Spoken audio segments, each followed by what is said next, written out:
Ayun, magandang araw po sa inyo lahat, mga ka-free range, cage free, at mga ka-farmer. No? Isa pong magandang hapon, medyo makulimlim, pero kagandahan naman ang panahon dahil masarap maglakad, hindi masyadong mainit. So, si Doc Erwin po ito ulit tungkol sa Dominant CZ, Dominant Asia Livestock Genetics, at yung ating colored chicken poultry farming for cage free and free range, and ating mga programa para sa ating bayanihan poultry program. Yun po, no? Yan. Okay. So, kita natin may bago tayong mga trapal. Pinalitan na natin dahil gulag-gulanit na. Mura lang ho yan pagka nakita niyo sa Shopee, sa Lazada, at maganda tignan. Suggest ko huwag kayong kukuha na masyadong malalaki at mahaba dahil yan po ay nasisira kagad pagka masyadong mahaba. Yan.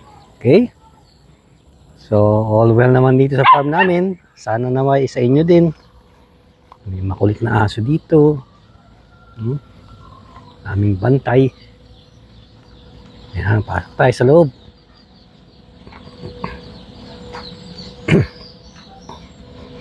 Yan. It's also a hatch day today. Pag tayo ng ating dip. Hatch day tayo. Yan. O, andito ang mga team natin. Dominant team. No? Busog pa. Umunguya pa. Yung merienda. Yan, patatapos na magbakuna, mag-sorting.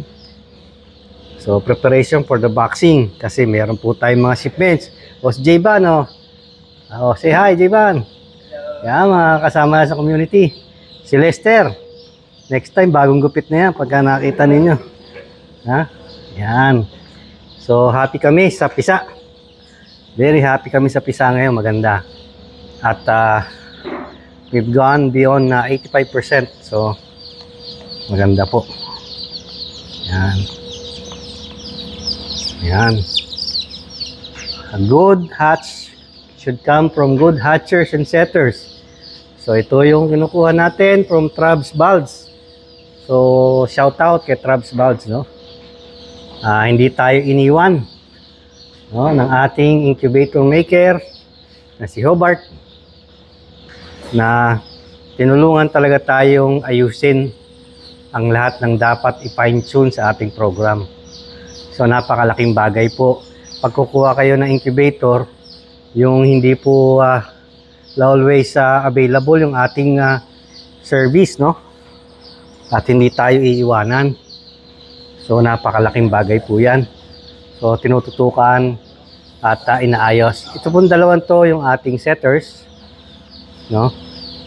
Tigo 1,500 capacity, at yung ating hatchers isang 1,000 tsaka isang 2,000. Bago na po ang ating bagong gawa yan, brand new yan, may bago pa yan pag binuksan nyo yung loob, ha? Dahil po ang ating kasama sa Bayanihan Poultry Program na si Trabs Balds ay tinulungan tayo maayos. So ngayon po nakita natin mga pisa. Ito po yung mga F1 natin, no? Nakabukod po yan sa PS. Ando sa dulo, no? Yan. F1 males. Mahigpit po ang aming separation, segregation, at makom, pagka po kayo nagkamali, magastos na, mahirap pa, nakakahiya pa sa customer. No? So, quality is important as well as assurance na maayos yung nakukuha ng ating farmer. Ito mga mayahin. Yan po, no? Yung mga D300 tawag namin. D300, Dominant D300. Wala pong PS niyan kami ngayon. Natira lang po yan sa last importation. So, wag ko kayong umorder ng PS sa amin. Ito sa importation po namin kayang padala sa inyo. No? Ibig sabihin po, may importation tayo by December or January ang dating. So, yung pong interested sa ibang variety, bukod po ron sa island born nating parent stock, may importation po tayo. Ito po, kakaiba rin to, no? This is the D187. no? D187. Bluish po yan pagka lumabas. No? So, D187 po yan. Dominant D187. Bluish ang kanyang ilalabas na male at female. Auto-sexable pa rin po. At maganda po itsura, no? Pero yan, mga importation po makakakuha. Ito po ay mga natural lang pong parent stock sa amin. Para maliwanag po. Ito, Rhode Island Red, no? D853, no? At ito po, no? Meron yung ating mga mayahing female, no? D300. Maganda po sila ngayon. At maganda ang kanilang mga mata, maliliwanag. Wala akong mga sinulit sa puwitan, no? Maayos po, no? At maayos. Ito po ang ating parent stocks, no? Yan, parent stocks natin, no? Ito po yung ating parent stocks na AB male. Ito yung kinukuha nating male line sa ating mga parent stocks. ABPR male, no? Yan po. PS Rhode Island White male. Lahat po ng male nandito sa side na to para hindi tayo nagkakamali. At nandito naman ang mga female natin. Yan, RIW for D102 production. No, meron tayong D109 and D102 production. So, magbabago po tayo selection later on dahil po mas nakikita we have to simplify the program rather than complicate things, no? We don't also want to reinvent the wheel, no? So, yan. Okay, proper boxing, preparation. Nice na. Ito yung ating diluted Marex vaccine. Tapos na sila magbakuna. Yun. We want to make sure that the quality is there. At saka yung genetics is there. Hindi po talaga uubra kung maghahalo-halo lang tayo ng lahi, maghahalo-halo lang tayo ng stock. Hindi po pwede. Dahil po, ang mangyayari dyan, irregular po yung ating ilalabas. Yun. Ito po yung ating chiller. No? Dahil bagong karga po tayo ngayon sa ating setter. So, kukunti pa ho laman ulit. Nagre-regenerate pa sila. Properly labeled, no?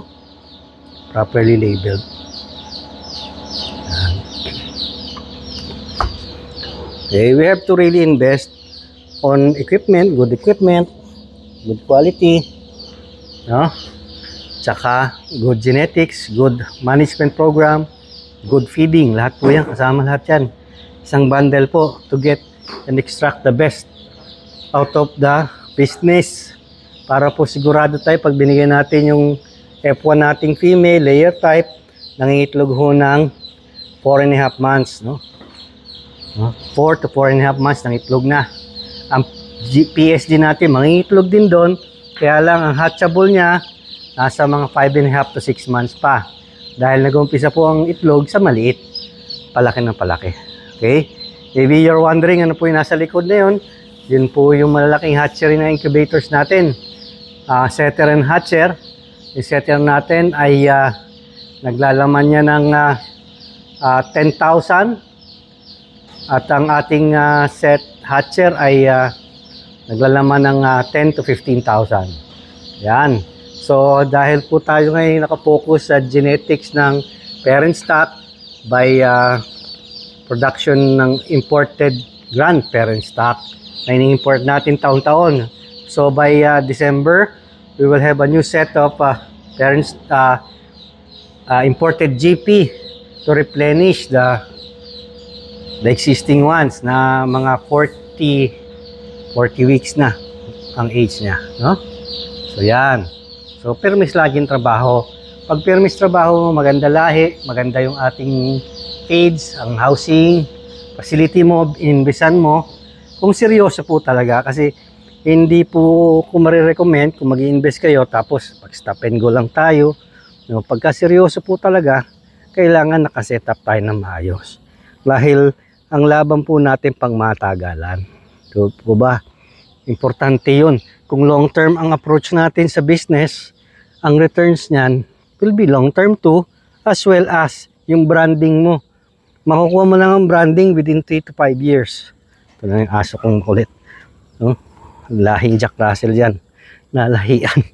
Okay, so yan, ano, so kailangan nandun sa programa natin branding, tamang programa para po tayo ay maganda ang resulta.